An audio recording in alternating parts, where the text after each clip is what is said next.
Hello, you are listening to the Natural Healing Show for UK Health Radio. I'm your host, Catherine Carrigan, medical intuitive healer, Amazon #1 best-selling author. You can find out more about me and my work at catherinecarrigan.com and unlimitedenergynow.com. While you're there, definitely sign up for my newsletter so you can learn even more about how you can heal yourself naturally. Now, I have a wonderful treat for you today. You're going to love this show. Our guest today is Laurie Majka. Laurie Majka is an expert in near death experiences.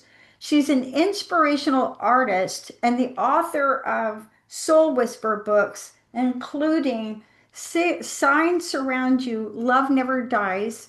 And you can find out more about Laurie Majka and her wonderful work at lauriemajka.com. Welcome, Laurie Majka. Thanks, Catherine. It's so great to see you again. And Laurie Majka, will you share for everyone, for our audience, your YouTube channel? Because after listening to you today, they're going to want to sign up and subscribe to your YouTube channel so they can follow your wonderful work. Sure. It's my name. It's Laurie, and the last name is Majka. And if you can't remember that, you can look up Laurie Near Death Experiences, and I've interviewed over 300 people, so you'll find them. Okay, so Laurie, Majka, can you explain for our audience what exactly is a near-death experience? So I believe the chemical process of a near-death experience is that DMT, which is produced in the brain, is released, I think, at 3 times in your life. Once when you're born, soul enters the body. When you die, soul leaves the body. Or for these people, when they have some kind of a traumatic near-death experience and DMT is released and allows the soul to leave the body, and they have an experience on the other side. Fascinating. Now, what is DMT? Dry dimethyl triple tryptyl hyphenate. I don't remember the chemical compound exactly, but it's just a substance that our brain produces naturally. It's been studied for a very long time. And so if you think about the soul as being a tether to the body, so the soul has a cord that attaches it to the body that has to leave the body when our consciousness leaves and the physical body is no longer able to support it. So I believe it's just the mechanism of the body that allows the soul to leave. Fascinating. Now, Laurie Majka, you have interviewed over 300 people about near-death experiences. So that's why we can all agree that you are an expert in near-death experiences. What have you personally learned by interviewing over 300 people about near-death experiences? So I probably haven't quite interviewed 300 with near-death experiences because I interview people who do channeling and other things on my channel. But I will add that I have studied, watched, listened to, and read probably 2,500 of these experiences by now. It is something I'm super passionate and very interested in. Probably started with Dr. Raymond Moody's book, Life After Life. He wrote that in the 1974. And when I found it, I became completely fascinated and started seeking out other stories that I could listen to, watch, read. The thing that compels me the most, the thing I think that changed me the most when listening to these near-death experiences are people who've had life reviews. So a life review doesn't happen with every near-death experience. They are as unique as people are in the way that they have an experience. And there are probably a small percentage, probably 20% or less, who experience a life review. And it happens in multitude of different ways. Sometimes the person will see a giant 360-degree screen that appears around them, but the way that they explain the experience is really similar.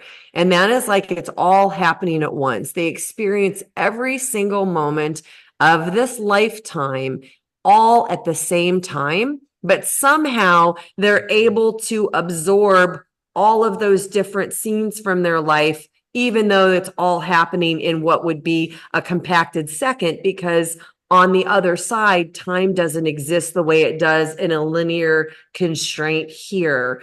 And the part, probably the most significant part of the near-death experience is that they not only relive their life again as if they lived it here. So it's not like you're watching a movie and you see it. They actually become it again. They feel the chemicals that are, like they have an experience of an emotional reaction. They can feel the chemicals surging through their body like adrenaline or whatever it is. But then they switch viewpoints and they have a viewpoint of the person that they were interacting with. And they feel exactly what the other person was feeling in that moment of their lifetime.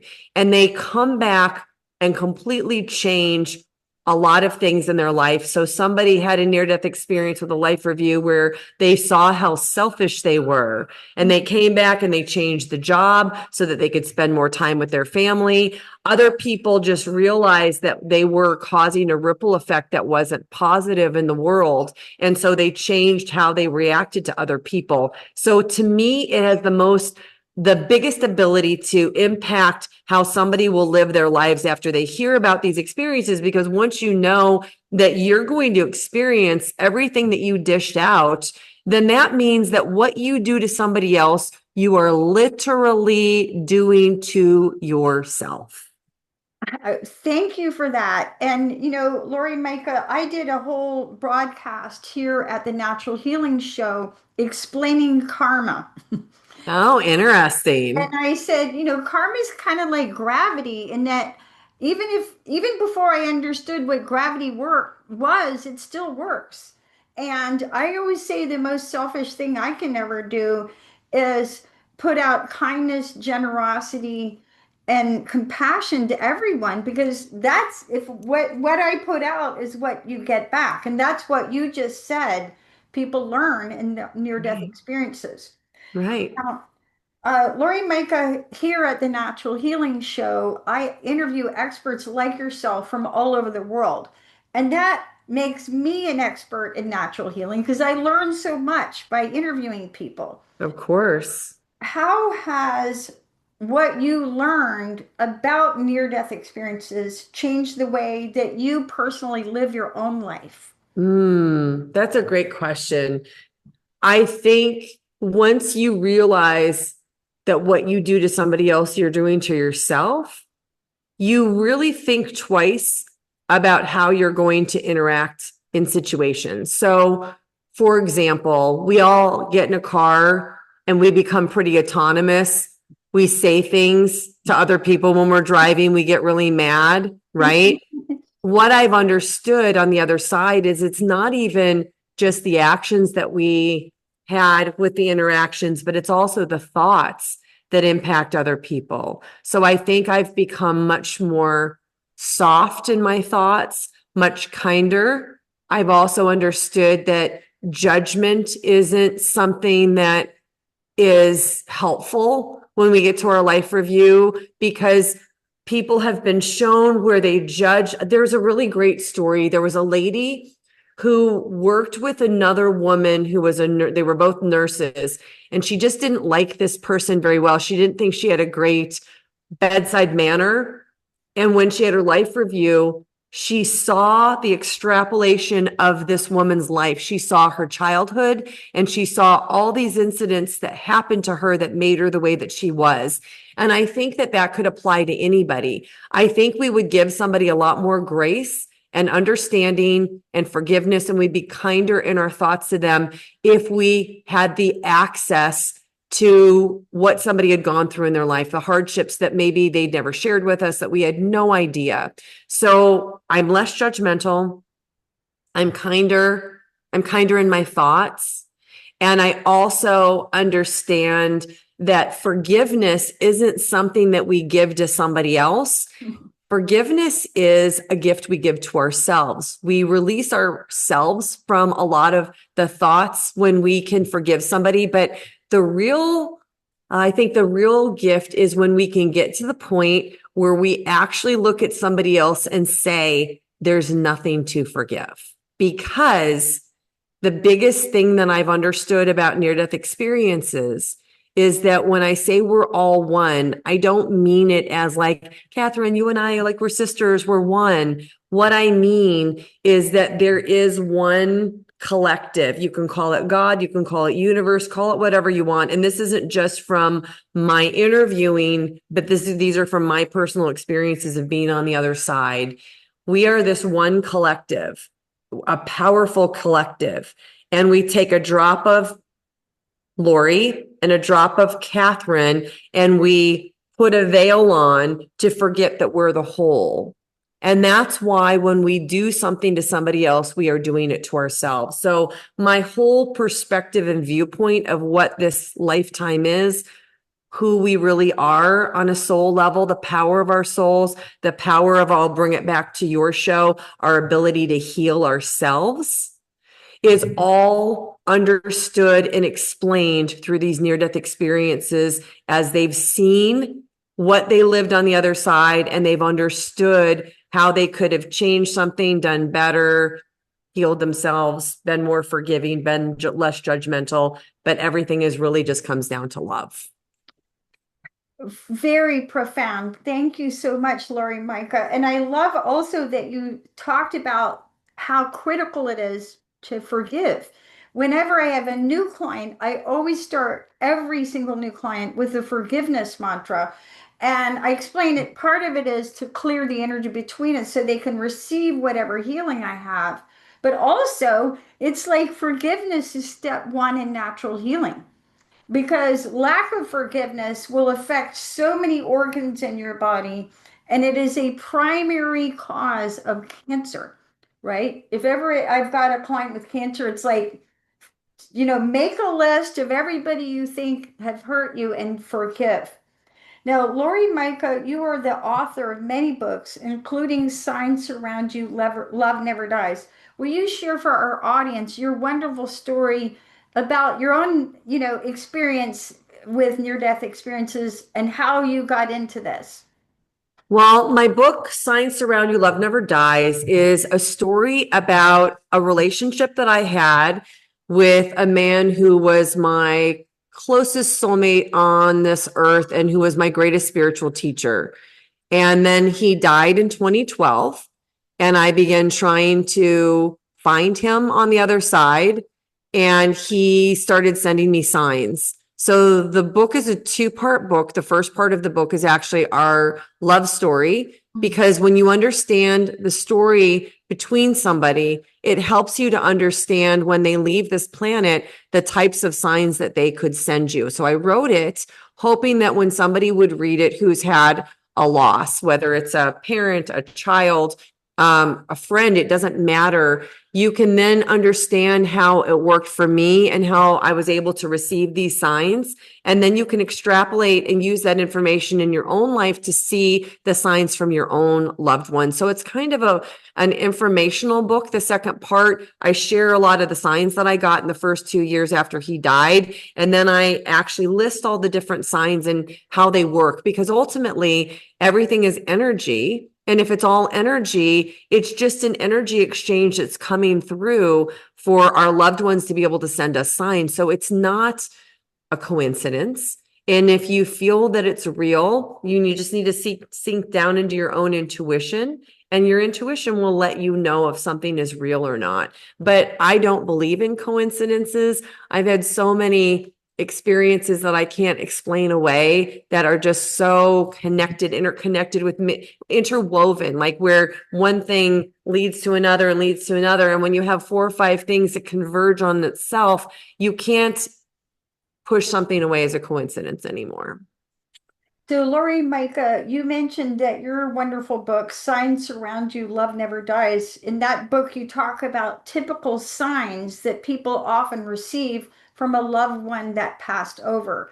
Can you share for our audience what are some the different common signs people receive from loved ones who pass over? Okay, so many. So I think one of the easiest ways for the souls on the other side to reach us is through electronics. So you might see lights flicker when you're having a conversation about them. One time when Mark died, and I went to California and I traveled to meet his mom and his dad. And his dad took me into the room and his guitar was set up and the box of his ashes were sitting there. Boom, the lights went out. We went outside, asked some neighbors. It was the only house that the lights had gone out in. Like, you can't make some of this stuff up. Yeah. They can use electronics. For me, I get a lot of signs with songs, and you would think it would be difficult, but it's all electronics. They're able to freeze the screen. Sometimes they'll freeze a computer screen. Maybe there'll be an image that's connected to them on it, but there are lots of ways that they can manipulate electronics. Another one is that they will send messengers like butterflies, hummingbirds, cardinals, doves, dragonflies. All of these are little messengers. It's not necessarily that your loved one is that dragonfly. It's that they've influenced the dragonfly to come near you, maybe when there's a certain thing that you're talking about. So one of the things you want to pay attention to is, what were you saying at the moment that you saw a sign? I get a lot of license plates. So a license plate will come by and it will have something very specific. Twice when I've been talking about Mark or thinking about Mark, in 2 different states, he has sent me a license plate that says soulmate, spelled in different ways. Like, I can't make that kind of thing up. And they've also been connected with either leaving a concert or going to a concert. So what are the chances? It's not like I go to a concert every day. What are the chances that I'm going to a concert or coming home from a concert, I'm talking about him, and then all of a sudden a license plate comes in front of me? And to really make sure I understood it was him, he was with the band Starship. When the Soulmate license plate, it said SOULM8. And that was in Illinois, and the license plate went away, and then all of a sudden it was in front of me and a Starship song played on the radio. Like, I can't make up these kinds of things. Amazing. Briefly, I remember when my grandmother died, literally the day she died, I heard her voice and I channeled messages from her. And I've seen my grandfather, appear in a vision one time, and I was a doctor and I was really scared. And then when my father passed away, I saw a vision and heard him as well. But that may be a little bit unusual. Now, this is super exciting, but we need to listen to a message from one of our commercial sponsors here at UK Health Radio. My name is Catherine Carrigan, medical intuitive healer. We're listening to Laurie Majka, expert in near-death experiences. We'll be right back.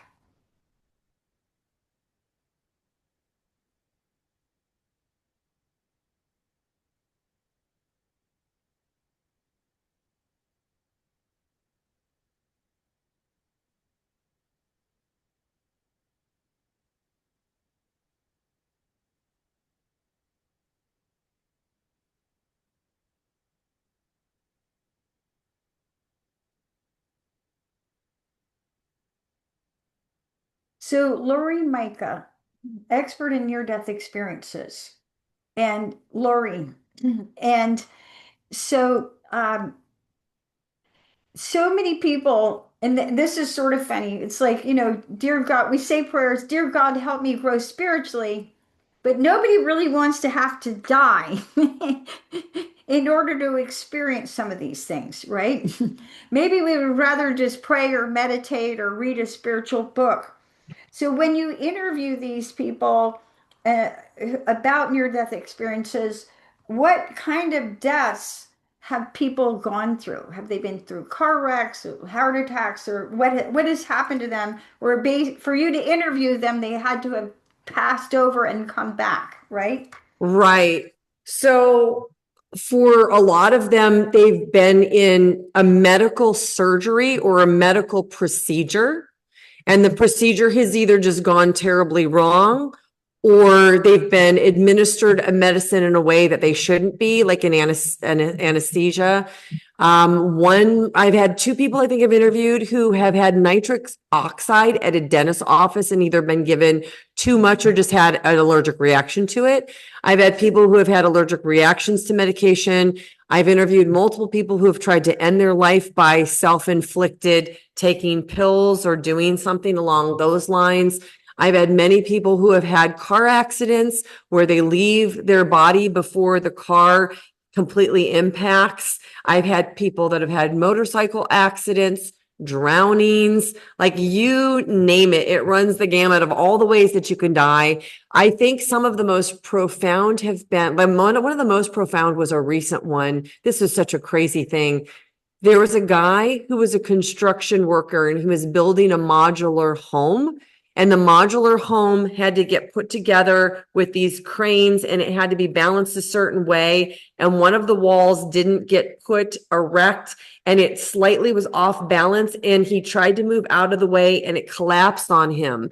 And he immediately left his body. He was in pain for a minute, left his body, no pain, and he could see his body and he knew that his body was not viable to come back into. And then he saw what he described as billions of molecules that actually all had an individual energy and they all went to a very specific place in his body and re-energized and fixed the cells and restored him. He still had a couple of broken bones, but when he came out, they told him he would be completely normal and he would completely fully recover, and he shouldn't have, but he did. So sometimes when it's not your time, I always say nobody dies before their time, but when it's not your time and your body needs to be restored, the other side will come in and actually restore the body. They're shown that there are things that are being manipulated in their human body to let them make the decision to come back. They also sometimes have a choice where if they didn't choose to come back, the body just would have expired and would not have become viable for them to come back again. Fascinating. Now, Laurie Majka, what do near-death experiences teach us about the process of death? Because as you know, one of the number one fears that we all have is fear of death. So what did near-death experiences teach us about the process of death? Well, I think the process of death, even for the near-death experiencers, nobody wants to be in pain, right? But over and over again, what is said is that there wasn't an experience of pain, or if there was, it was very, very brief and they were taken out of it. So I think for the people who are left behind, some of the difficulty in losing a loved one is that they imagine and they ruminate over the potential pain and suffering that their loved one had in the dying process.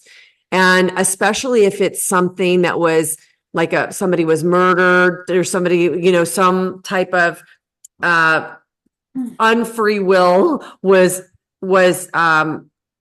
just put on somebody, and they imagine all the suffering at that hands. What has happened in these near-death experiences and what has been shown is that they leave their body well before they would have been killed, and they didn't experience pain. They saw it from a detached point of view. Even if they were screaming or making noise and it looked like the body was animated, the soul has left the body and they are not experiencing anything. And then they immediately have an understanding about the person who was committing an act against them, and they forgive it, and they don't have any animosity towards it. So over and over again, with about, I would say, I don't think I've ever talked to anybody who didn't say this, but 100% of the time, when somebody has had a near-death experience, they come back and they are no longer afraid of death. We all go to the same place. We all go to the place where we call home, which is a state of being of love. Here we experience love. There we are a state of being of love, and everybody goes to the same place. And death is not something that should be feared.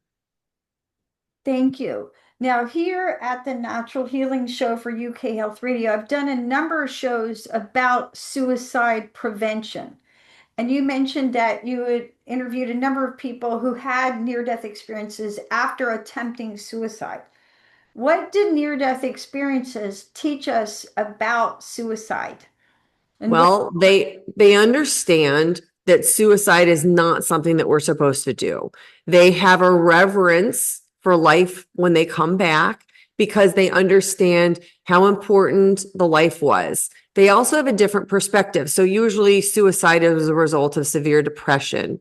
They're sometimes shown what they can do to mitigate that depression, and they come back much less depressed, and usually are able to completely get rid of all of the depression after they come back. They may have a sadness for coming back because they experience this profound love on the other side, but they have a reverence for life and they understand that we are a daredevil soul who chooses and stands in line to come and have this earthly experience because on a soul level, it impacts the whole. Every experience you have, Catherine, positive, what you would maybe deem to be negative, it all adds to the greater good of the collective. So whatever you're going through in your life right now, whatever hardship you're going through, your soul is refining itself in a certain way that you will be so grateful on the other side that you had that experience. And they understand that there is only love, there is no hell. So if you've lost somebody to suicide, don't worry. They went to the same place. They went to a place that's home. They've had a life review. They've relived from your perspective all the pain that they've caused, and they have understood that they will have to do it differently next time, that they will pick different paths, and they will probably come back to see if they can best that experience and not do that again. But they are whole and they are complete and they are with you. And that's the other thing. Sometimes I think we get to a point of depression or suicidal thoughts because we think that we're completely alone. We are never, ever alone. You have a spirit team. You have passed away loved ones who care about you. They experience what you're going through in your life. They try to send you energy and help. You have angels, and you can call on any one of those. You can ask for signs from your loved ones. You can ask for signs from your guides. You can ask for the angels to communicate with you. And a lot of times they'll send you telepathic messages or they'll send you signs so that you will understand from your perspective that you are not alone. Laurie Majka, thank you so much. I think you just helped many, many people. And if you're listening, you can go and listen to what Laurie Majka said again and again. So, Laurie Majka, as someone who has interviewed so many people about near-death experiences, in general, from your observation, how did near-death experiences change people?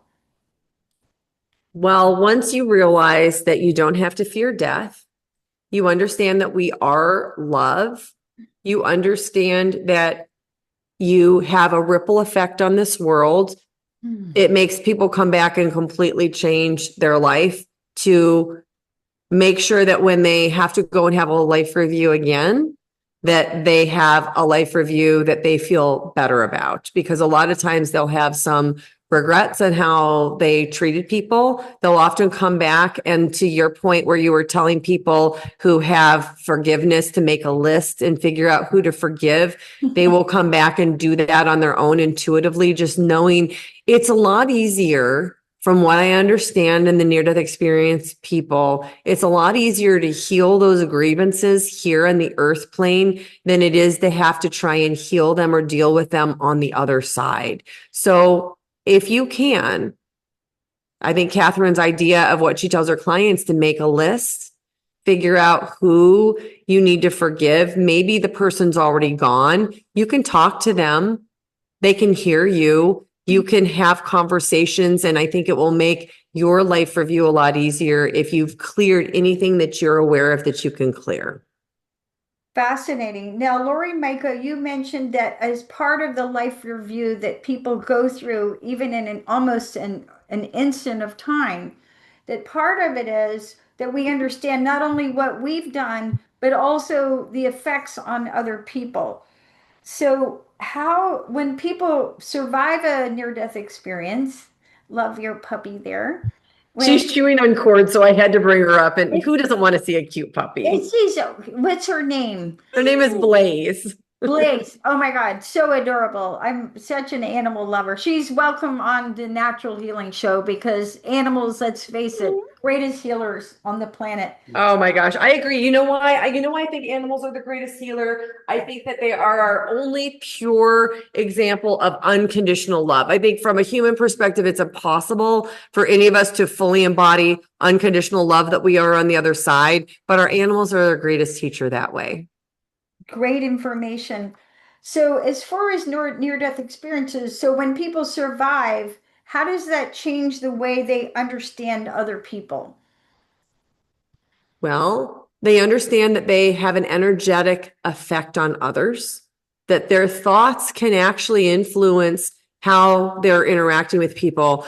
There was a near-death experiencer I talked to recently. Her video is now, I think, the number 2 most popular video on my channel.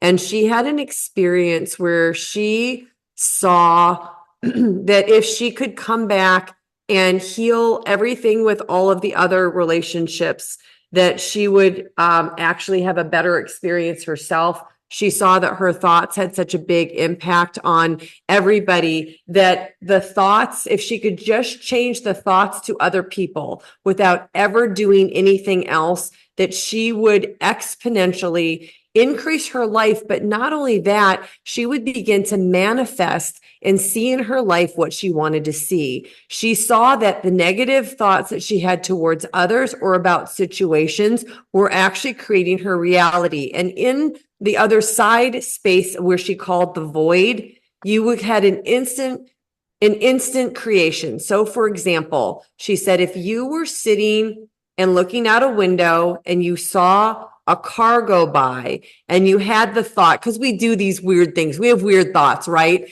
And you had the thought, I wonder what it would like if I got, wonder what it would be like if I got hit by that car. Now, obviously, you're not really going to get hit by that car, but where she was on the void on the other side, as soon as she had that thought, she got hit by the car. She got splat. And then she was brought back and she saw what that would be like.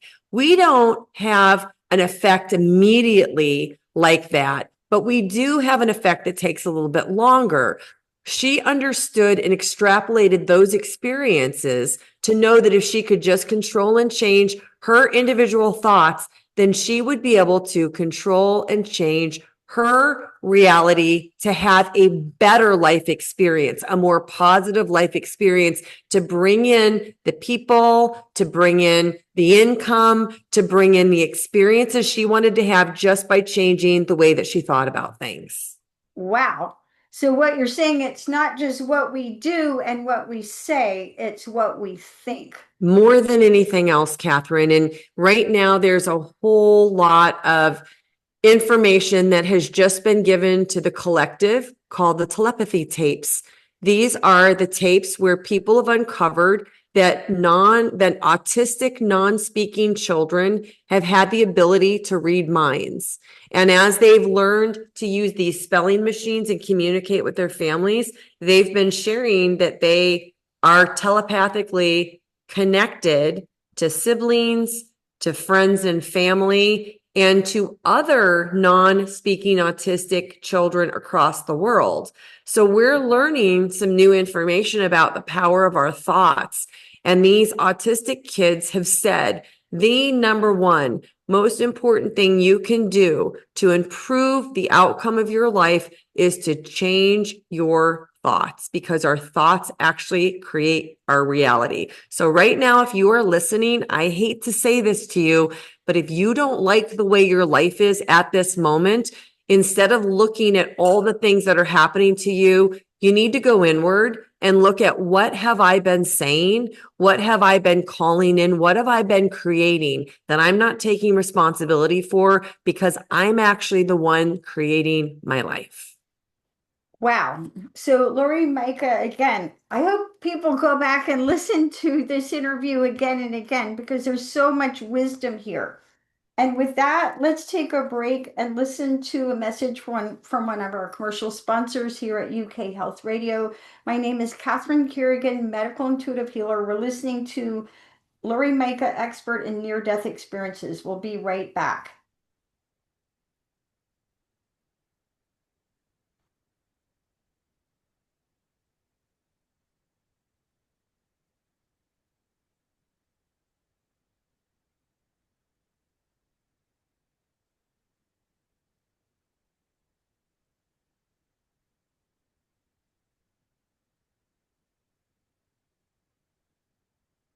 Laurie Majka, as you know, it can be so incredibly painful to lose a loved one. And so, for example, one of my clients just lost her mother last week, and it's just devastating. There's some people that no one can ever replace. So, after a person has passed over and died, how long should we wait to try and contact them? Because I've had experiences where I heard from my loved ones immediately, okay, whereas other mediums say you need to wait for a period of time. What's your observation? From my personal experience of being on the other side, we are a powerful collective being, just one, not multiples. I believe that when we are having signs from our passed away loved ones, it's on a different dimension where they're still in a kind of a human-ish form, because when we get to collective form, we're not human. There's nothing about that experience, that collective, that's human. But our passed away loved ones, because they're just energy, I don't think there's any validity to waiting for anything. It's not like everything happens in a linear time constraint here. There is no time on the other side. So time is irrelevant. So for us, when we lose a loved one, you might live 20 years without your loved one before you pass away. But to your loved one on the other side, it was like they saw you yesterday and they're going to see you tomorrow, where for us, it's 20 years. So, Catherine, I do not think that there is any time constraint on the other side. However, the people that are left behind have different levels of grieving. Mm. These are emotional states that affect our frequency, our vibration, and we vibrate at a higher or lower level. So when you think about when you're ecstatic and something magnificent happens, you have this buzz about you. You are so excited. You're light as a feather. But when you have depression, shame, guilt, sadness, you feel heavy, you feel lethargic, you feel like you just want to sleep and escape. And that's a low vibration. So if you think about your loved ones on the other side, they are now a much higher vibration than you can imagine. We don't have a vibration that exists that they are in a state of. So for them, they've got to lower their vibration to match yours. So the more that you can be in a vibration of gratitude, authenticity, love, happiness, the easier it is to communicate with you. The more that you are in a state of depression, sadness, you're not going to be able to see those signs, because the loved one's not going to probably be able to lower their vibration enough to be able to connect with you. So maybe they'll send messengers, maybe they'll send the hummingbirds, the butterflies, but maybe you're not seeing them because your state of mind is in this grief, like just a tunnel vision state of mind. So it's a caveat, Catherine. I think that our ability to connect with our loved ones is very individualistic. You may feel sad because you've lost a loved one and somebody else in your family has a dream about them, get signs from them, and you might feel mad that you're not getting them because you were closer to that person on earth. It has nothing to do with anything. Number one, you also have to deal with how open you are. That's the probably the biggest part. You have to be open to receiving the signs. And then in any way that you can, let yourself go through the grieving process. It's okay. Don't put pressure on yourself that you have or have not seen signs. When the timing is right, you'll get signs when you're open to them, maybe when your vibration is a little bit higher. And just because somebody else is as sad as you and they get signs doesn't necessarily mean it's anything negative. On the other side, you have to remember there is no good, better, or best. There is just an existence in a state of love. So give yourself that grace also. Great advice. Now, Micah, you interview so many people about what they have gone through in a near-death experience. What do you wish that more people understood about near-death experiences? Well, I think in the comments, a lot of people question if this is just a state of the brain or the state of somebody's wishful thinking having an experience like this. Dr. Eben Alexander was a well-known neurosurgeon who had a near-death experience. And when he had it, he was a complete atheist. He had had patients over the years tell him that they had had these experiences, and he was like, oh, that's nice. And he didn't believe any of them. He just thought when you died, that was it.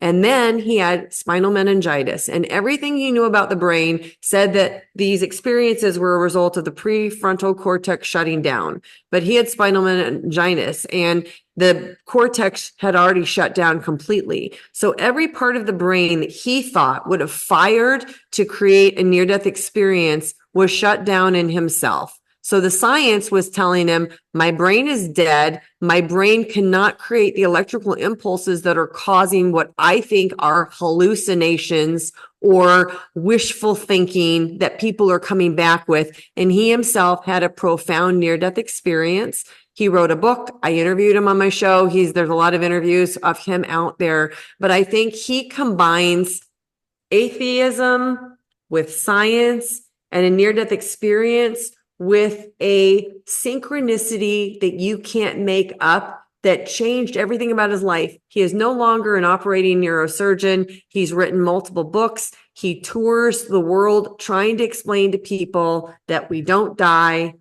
that death is an illusion, death is nothing to be feared, that heaven is real, heaven is beautiful, that our loved ones surround us and never leave us. And he completely changed everything about what he believes. And I think that that's really what I want you to know. I want you to know that you are a powerful soul. You are powerful beyond anything you can imagine. Whatever power you think is God is actually you. The power of God, source, creation, collective consciousness is more than you're able to understand or fathom in this human body. That you are never alone. Your passed away loved ones, your spirit guides, your angels are always with you, and that death is not the end. You go on and you will have a reunion with everybody that you loved, and you will become part of the collective again. And you will, if you choose, come back to play this human game. You may go somewhere else, but this death from this human experience is absolutely, positively not the end. Again, wow, I'm so happy to be listening to you today. Now, Laurie Majka, here we are at the Natural Healing Show for UK Health Radio. And you mentioned the story about the construction worker, the building fell on him, and yet he literally saw the molecules being rearranged. What, having listened to people about near-death experiences, what did near-death experiences teach us about the process of healing? That our bodies have the ability to heal. We don't really, I think that in the future, what we will see is that the body will not be healed with traditional medicines the way that they have been. I think that we will understand the importance of the food that we ingest and how that adds to our health or detracts from our health. And I think that we will use vibration, frequency, and light and sound to heal.